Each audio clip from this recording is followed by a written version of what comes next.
जननम पुनरपि मरणम पुनरपि जननी जठरे शयनम। बार बार जन्म लेना, बार बार मरना। कुछ लोग कहते हैं नहीं नहीं, पुनर्जन्म नहीं होता, इस धरती पर हर व्यक्ति एक ही बार पैदा होता है। लेकिन ऐसा नहीं है। कर्मों के अनुसार जीव के जन्म होते और उसका कारण है। अगर ये मान लो कि संसार में पुनर्जन्म नहीं होता है तो बड़ी समस्या उत्पन्न हो जाए। क्या समस्या उत्पन्न होगी? बोले अगर पुनर्जन्म नहीं होता है तो इसका मतलब दुनिया में जितने आदमी पैदा हुए सब पहली बार पैदा हुए, क्योंकि पुनर्जन्म तो होता नहीं, तो पहली बार पैदा। और पुनर्जन्म नहीं होता है इसका मतलब जितने मनुष्य इस धरती पर पैदा हुए, जितने जीव पैदा हुए, सब अंतिम बार पैदा हुए, क्योंकि उसके बाद फिर पैदा भी नहीं होंगे, क्योंकि पुनर्जन्म नहीं होता। तो पुनर्जन्म मानने पर न किसी जीव का पहले जन्म हुआ, न आगे कभी जन्म होगा, एक बार केवल धरती पर आया। चलो ठीक है, लेकिन अब दूसरी समस्या हो जाएगी। दूसरी समस्या ये होगी कि जब पहली बार ही धरती पर जन्म लिया जीव ने, पहले कभी जन्म लिया नहीं, तो न उसने पाप किया न पुण्य किया, और अंतिम बार जन्म लिया है, आगे उसका जन्म भी नहीं होने वाला है, तो आगे भी वो कभी पाप पुण्य करेगा नहीं। पहले पाप पुण्य किया नहीं, आगे वो पाप पुण्य करेगा नहीं।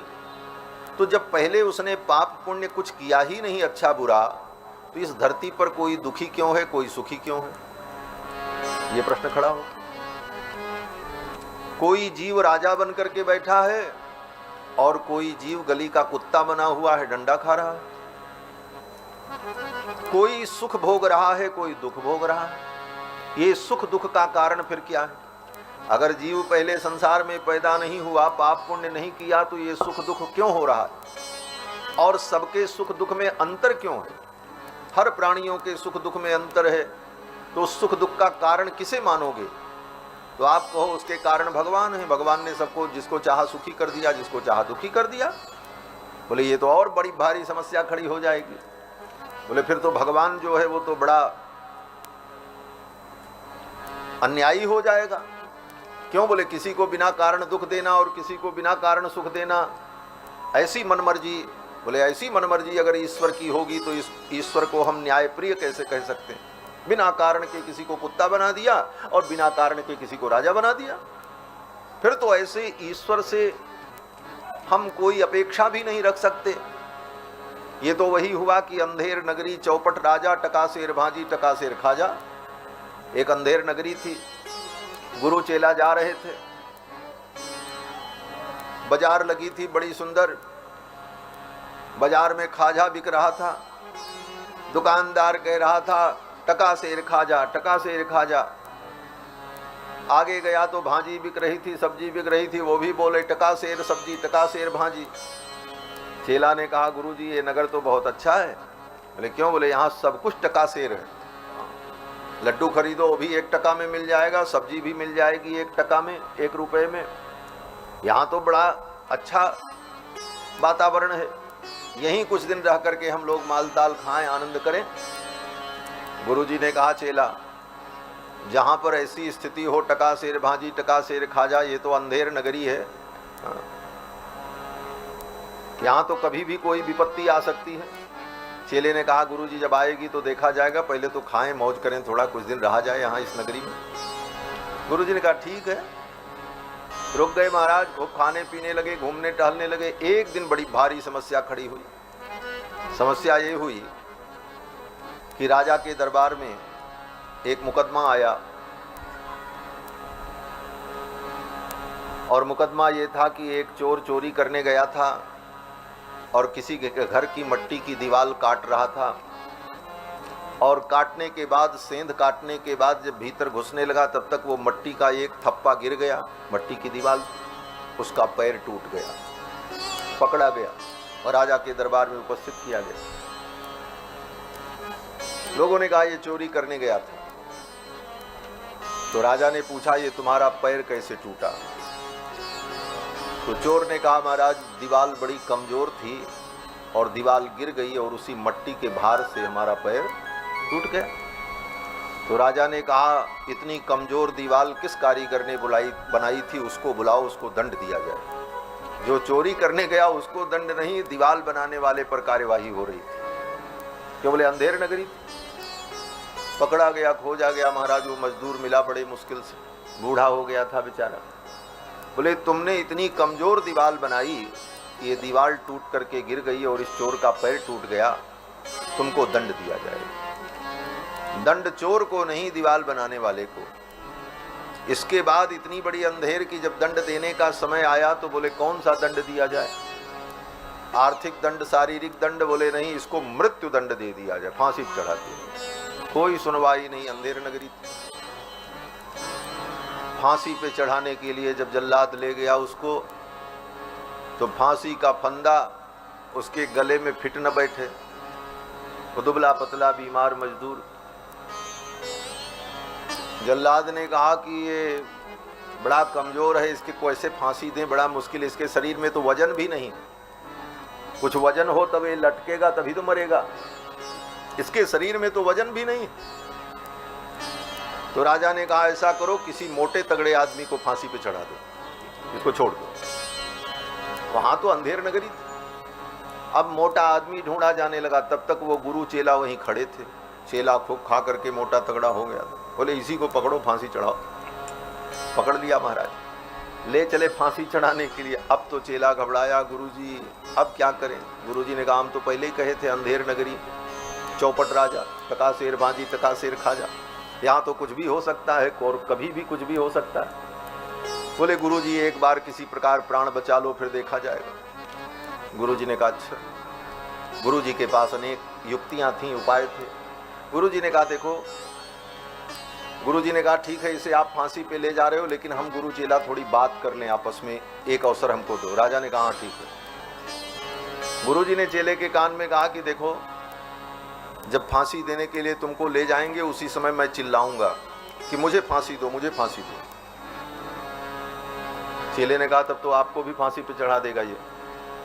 गुरुजी ने कहा हम जितना कहते हैं उतना करो, और तुम कहना नहीं हमको फांसी दो, हमको फांसी दो। हम दोनों लोग आपस में लड़ेंगे, फिर बाद में काम बन जाएगा। चेले ने कहा ठीक। जब चेले को पकड़ के ले जाने लगा फांसी देने के लिए, तो गुरुजी ने कहा इसको फांसी मत दो, हमको फांसी दो, हम मरना चाहते। चेले ने कहा नहीं नहीं, हम मरना चाहते, हमको फांसी दो। राजा ने देखा, राजा ने कहा रुको, ये बताओ तुम दोनों क्यों मरना चाहते हो? मरना तो कोई साधारण बात नहीं, और मरने के लिए लड़ाई कर रहे हो, हम मरेंगे, हम मरेंगे, क्या कारण है? गुरुजी ने कहा राजन ये मत पूछो, आप तो जल्दी से मुझे फांसी दो। चेले ने कहा नहीं नहीं, हमको जल्दी से फांसी दो। राजा ने कहा पहले तो कारण बताना पड़ेगा, क्यों मरना चाहते हो, तब फांसी होगी। अब कारण बताओ। तो गुरुजी ने कहा कि देखो राजन, अगर आप बहुत पूछ रहे हो तो मैं बता रहा हूं, आज संयोग से ऐसा सुंदर मुहूर्त है कि आज के मुहूर्त में जो फांसी पर चढ़ेगा, मरने के बाद अगले जन्म में वो सारे पृथ्वी का राजा बनेगा, चक्रवर्ती सम्राट बनेगा, इसलिए जल्दी से मुझे फांसी चढ़ाओ। राजा ने कहा तब किसी को फांसी नहीं चढ़ाया जाएगा, हम फांसी पर चढ़ेंगे, क्योंकि अगले जन्म में हम राजा बनना चाहते। तो अंधेर नगरी, चौपट राजा, टका शेर भांजी टका शेर खाजा, ये तो बड़ा अनर्थ है। तो भगवान भी ऐसे ही करने लग जाएं कि बिना कारण किसी को राजा बना दें, बिना कारण किसी को रंक बना दें, जिसको जो चाहे बना करके भेज दें धरती पर, तब तो भगवान के अंदर भी दोष आ जाएगा कि भाई भगवान तो न्यायप्रिय नहीं है, अन्याय करते हैं, किसी के साथ अच्छा किया, किसी के साथ बुरा किया। फिर तो भगवान का समदर्शित्व, भगवान समदर्शी हैं, ये बात भी नहीं सिद्ध हो पाएगी। इसी कारण से पुनर्जन्म के सिद्धांत को सनातन धर्म में माना जाता है। और एक जन्म नहीं, अनंत अनंत जन्म हुए, और उसके बहुत से कारण हैं, बड़े वैज्ञानिक कारण भी। एक छोटा बच्चा जब पैदा होता है, तुरंत का बच्चा, मां अपने स्तन से लगाती है उसके मुख को, तो बच्चा तुरंत स्तन को मुख में पकड़कर और जीभ से थोड़ा प्रेशर देकर दूध को खींचने लगता है। अब आप सोचो, अभी पैदा ही हुआ, अभी ठीक से आंख भी उसकी नहीं खुल रही है, लेकिन ये दूध पीने की कला उसको किसने सिखाई? कहां से सीखा? कुत्ते के बच्चे को उठा करके नदी में फेंक दो, तत्काल का पैदा हुआ कुत्ता का बच्चा नदी में फेंक दो, आंख नहीं खुली है लेकिन वो फटफट फटफट तैरने लगेगा। तैरने की कला उसको किसने सिखाई? तो इन सारे प्रश्नों का उत्तर शास्त्र में यही दिया जाता है कि इन जीवों का अनंत अनंत बार इस धरती पर जन्म हुआ है, अनंत अनंत बार हम लोग मनुष्य बने हैं, अनंत अनंत बार कुत्ता गधा बिल्ली चूहा बने हैं। सारी योनियों में जीव ने भ्रमण किया है और हर योनियों में उसने जो जो किया उन उन कर्मों के संस्कार उस आत्मा के अंदर अनंत जन्मों से विद्यमान हैं और वो संस्कार विद्यमान होने के कारण समय आने पर वह उसका ज्ञान जागृत हो जाता है। बच्चा ज्यों ही माँ के स्तन में अपना मुख लगाता है तो अनंत जन्मों में उसने माँ का दूध पिया है। मुंह के लगते ही दूध और मुख का स्पर्श होते ही दूध कैसे पीना है, यह ज्ञान जो उसका पिछले जन्म का था वह ज्ञान उसका उसी क्षण जागृत हो जाता है, बताना नहीं पड़ता और वो दूध पीने लगता है। यही जीवों के अंदर जो सूक्ष्म संस्कार अनंत अनंत जन्मों से विद्यमान हैं, यह भी एक पुनर्जन्म का कारण है। अनंत अनंत जन्मों के संस्कार के कारण ही जीव में भिन्न भिन्न संस्कार देखे जाते हैं।